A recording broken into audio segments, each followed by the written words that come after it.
So joining me now is independent journalist and author Sam Quinones. Sam, thank you so much for your time here. Let's just start with, what are some of the worst case scenarios if there were to be a cartel turf war? Well, we've already seen these break out repeatedly, I would say, since about 2005 in Mexico.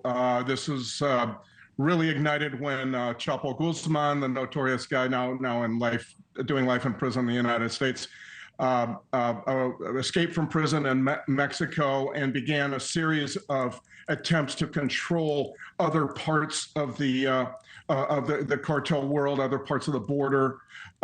We saw this too when the cartel that controlled Tijuana, right across San Diego, the Arellano Felix brothers, those guys went down. Then you had just kind of an enormous turbulence fighting for turf.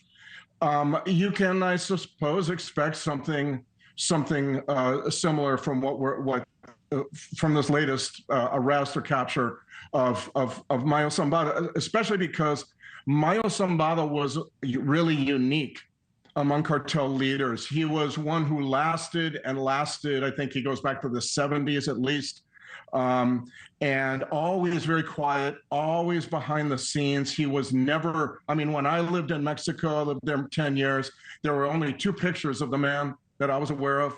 And so his control has been profound. And now with him gone, the releasing of that control, I suspect could lead to a situations like you're describing. You know, and Sam, we have seen some similarities in the past. Do you think it would be similar to what has happened before, or do things just kind of naturally always ratchet up? I think that when people of immense talent, let's put it this way, I'll explain what I mean, are taken out of the cartel world, that leaves an enormous vacuum that are filled by people of lesser talent. The truth is, to rise in the cartel world, you need to be bloodthirsty. You need to be pretty cold-hearted, of course. But to rise, you also need a variety of other talents. Logistics, they kind of become like the underground,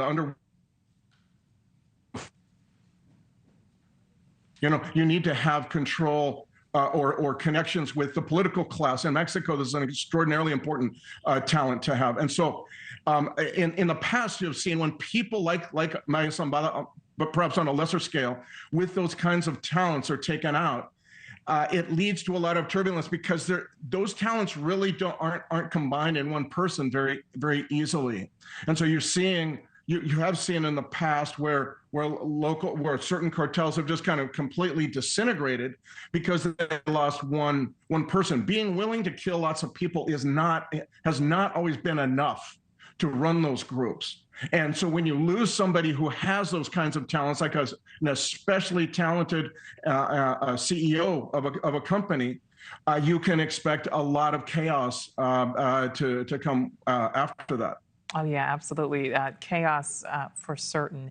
Independent journalist and author Sam Quinones, thank you so much for your time. My pleasure. Thank you. Thanks for watching. Go to joinnn.com to find NewsNation on your screen. And don't forget to click the red subscribe button below to get more of NewsNation's fact-driven, unbiased coverage.